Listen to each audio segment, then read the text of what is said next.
school in San Francisco. I know, I live there, on the tower. Seagulls, pigeons, but I like it. Yeah, we dig it the most. On the tower, I can see everything. Once in a while, I spy. I see the shoes. They think they're the toughest, but not the bosses. But I don't blame them.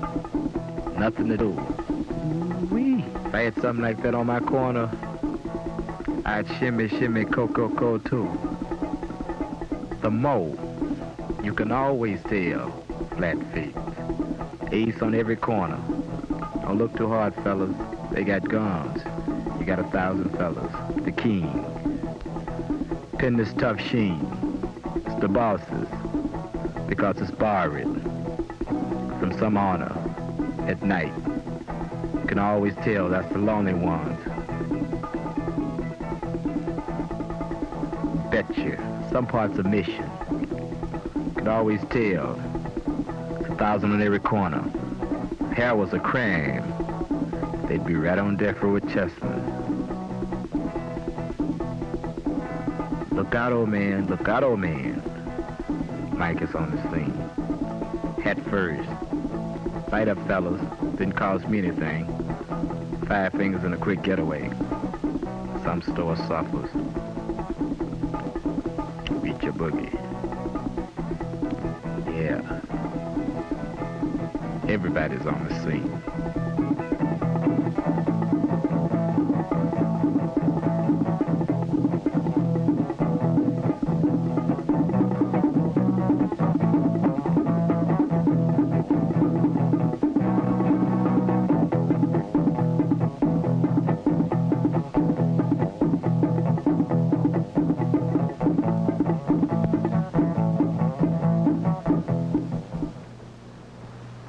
Stanley Mosk, Attorney General of the State of California. There is no one cause for juvenile delinquency, and therefore there is no one cure for juvenile delinquency. The elements that go to make up a fine young person in our society are generally threefold. First, loving parents. Secondly, intelligent teachers. And thirdly, a wholesome environment in which to grow up. But all too many of our young people today lack 1, 2, or even all 3 of these elements. And therefore, we have what we call juvenile delinquency. The community then has an obligation to provide those missing elements. When I speak of the community, I mean society generally, officially, and also private organizations which work in this field. Any private organization that gives to youngsters the opportunity to do something useful and constructive gives them a chance then of belonging, of participating, of winning the approval and approbation of their elders and of their contemporaries. Any such organization in our society today is doing a most useful and constructive thing, both for the young people and for the community in which they live.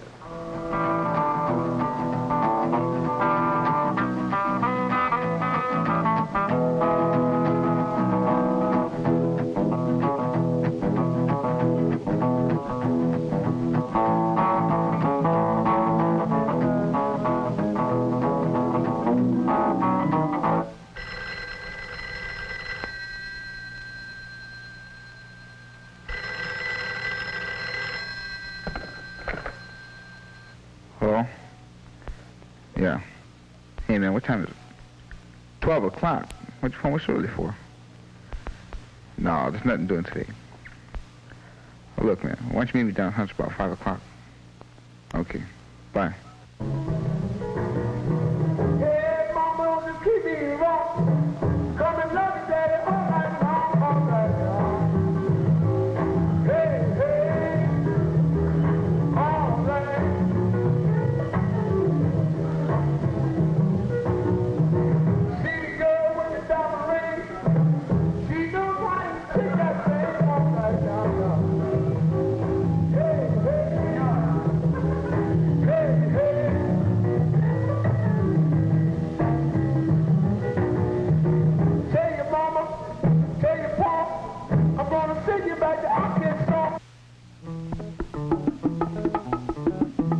well. Back to the old plantation.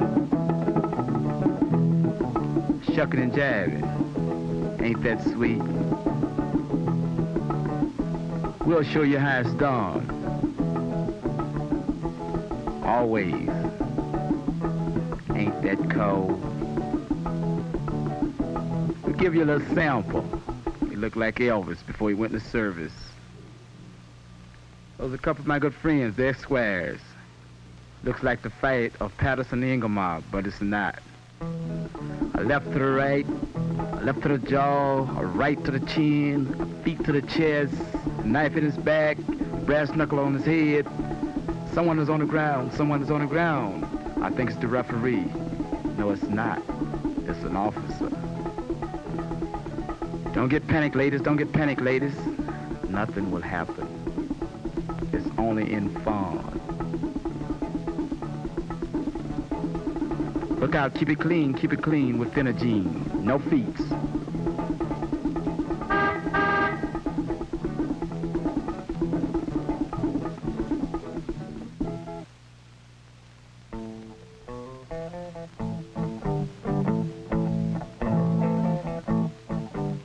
What? No job? Well, don't worry. I know what they'll tell you. You're too young. You're inexperienced. You're not in the union. We can't bond you. You've been in trouble. You're not a graduate. We can't use you. But don't worry. Don't worry. Old lady will lose her Christmas money. Purse will be snatched. Some old man will be knocked down. And everybody will wonder why.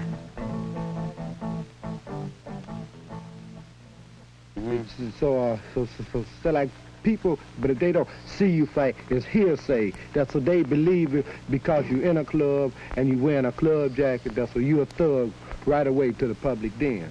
You know, but it's some people that realize that that by being in a club, but it can be a good thing, and a club can be a bad thing.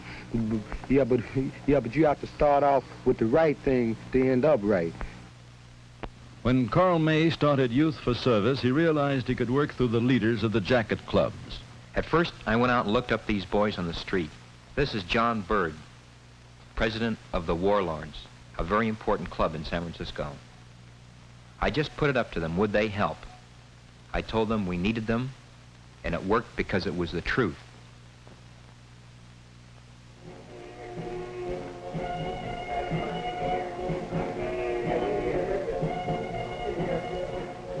Hello, gentlemen.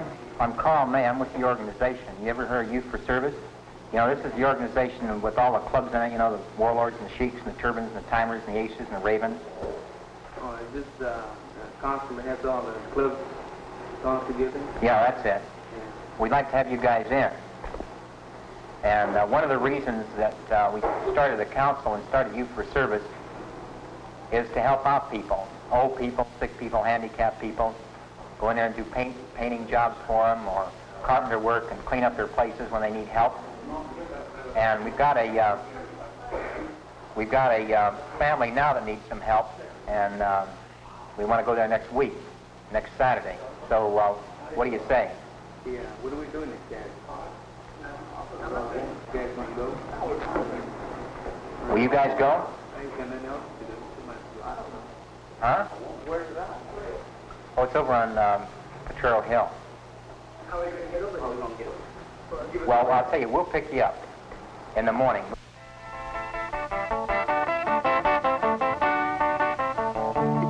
This is a Youth for Service work project. These boys are working for nothing, doing something for somebody else who needs help.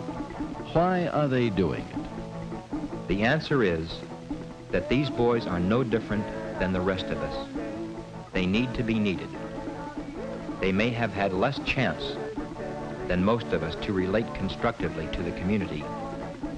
They need the opportunity to work for status and recognition. In Youth for Service, we take them as they come. We do not judge them for anything they may have done or failed to do in the past. We do not excommunicate them if they fail to live up to our standards of work or conduct. What we do is accept them as individuals and put them to work. We ask them for help, and who can resist that?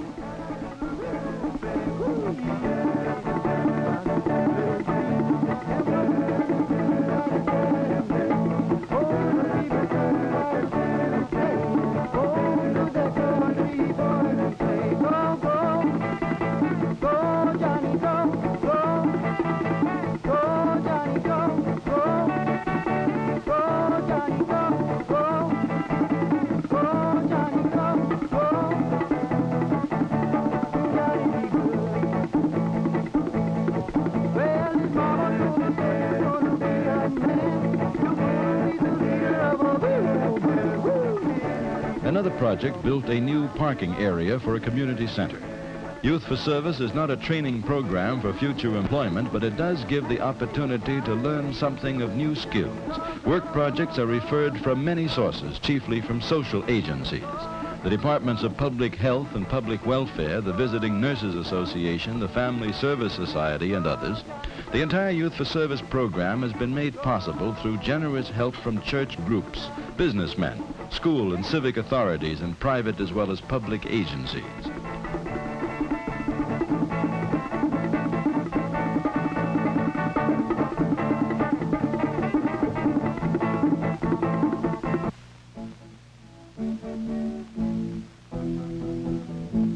The boys of Youth for Service have helped many elderly and handicapped people with home chores and repairs they cannot manage themselves. When this project started, I figured that if what I believed is true, then people who have known bitterness and despair and frustration will have every bit as much human understanding as the most enlightened people, the supposedly enlightened people that there were around.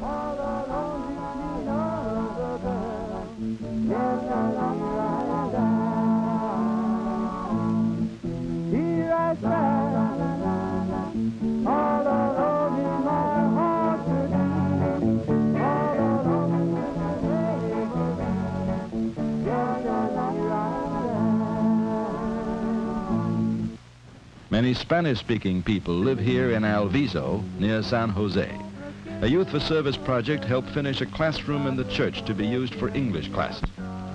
Sure, the boys mess up on a lot of things when they're on their own, but they get something done, and what they do is their achievement. They can learn from it and be proud of it. Adult control or adult guidance really means the imposition of authority, and that would kill the whole idea. The boys know that this is their program and that it's in their hands, not ours. They respond to that. You know, you can ask a person to do something and you'll see a difference in the work. Because if you ask me to do it, I'll do a better job. I'll do anything if somebody asks me. But if you say, do this, do that, if you don't do it, well, you better do it, well, I just won't do it. And I want to see what somebody's going to do if I don't do it.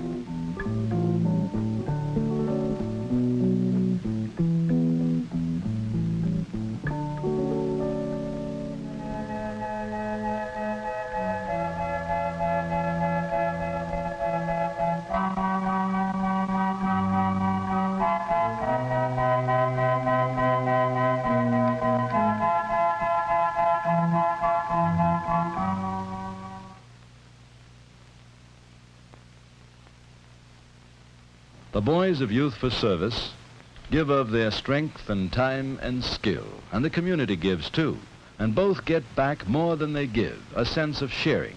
And the boys get something they greatly need, tangible evidence of community confidence in them, expressed in terms of good materials and efficient and valuable equipment.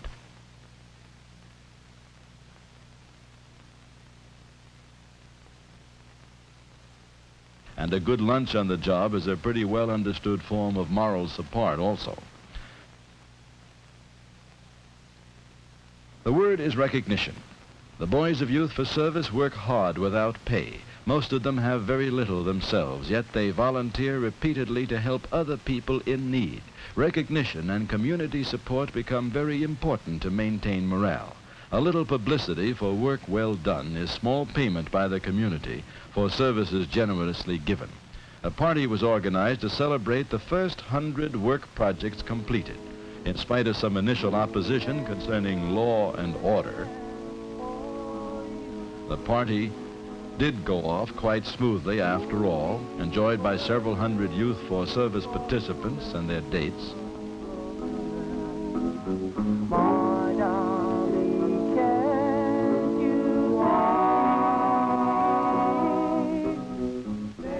Only one slight mishap was reported. A policeman somehow lost his badge.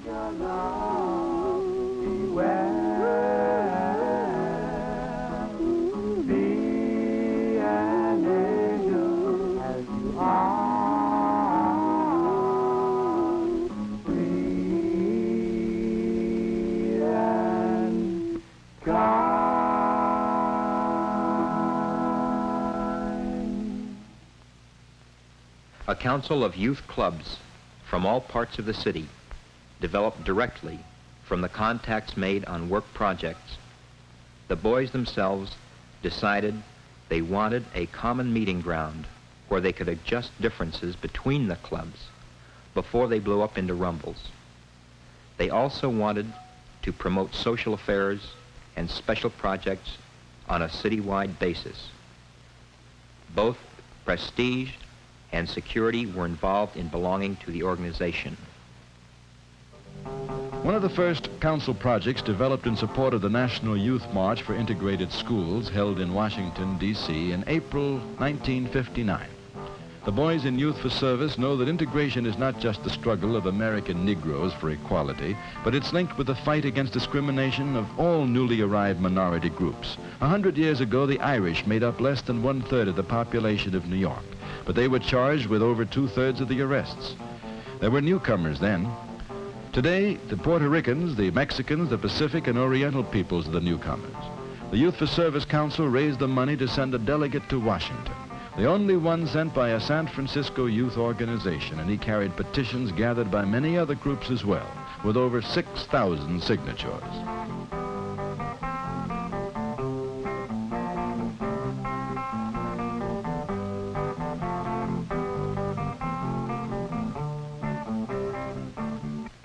And still in America, some people are treated like newcomers in their own native country. We call them Indians. This is the Laytonville Rancheria of the Pomo Indian tribe in the Redwood Forests, 100 miles north of San Francisco. One of the largest Youth for Service projects was the building of a bridge across a river bed on this reservation to give the Indians access to a large section of their land previously cut off during the rainy season.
A lot of people get confused about this Youth for Service thing. They tend to lump people into categories or groups.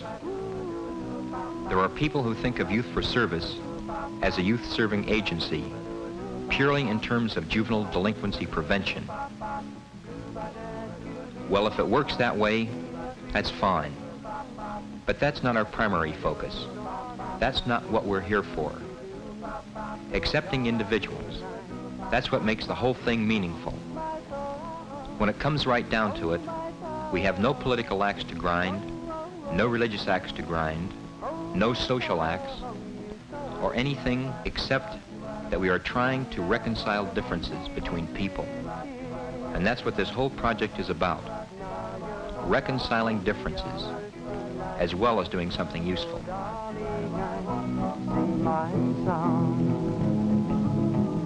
Oh, my son, whoa, whoa, whoa, whoa, whoa, whoa, whoa.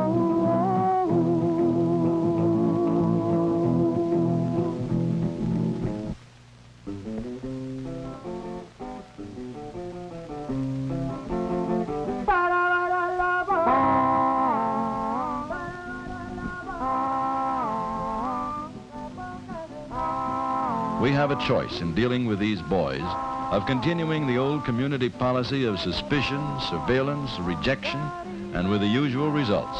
Or we can take a new look at them and our own attitudes and start to assume our just obligation as citizens in helping them achieve recognition and responsibility in the community. Youth for Service offers one way to work toward this end.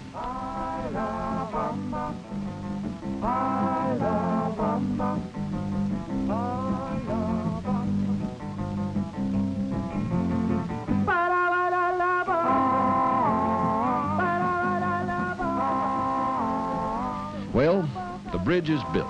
Youth for Service. Nobody, least of all the friends, thinks this program is a cure-all for anything. If it does mean something, it'll be what the boys make it mean, with our help.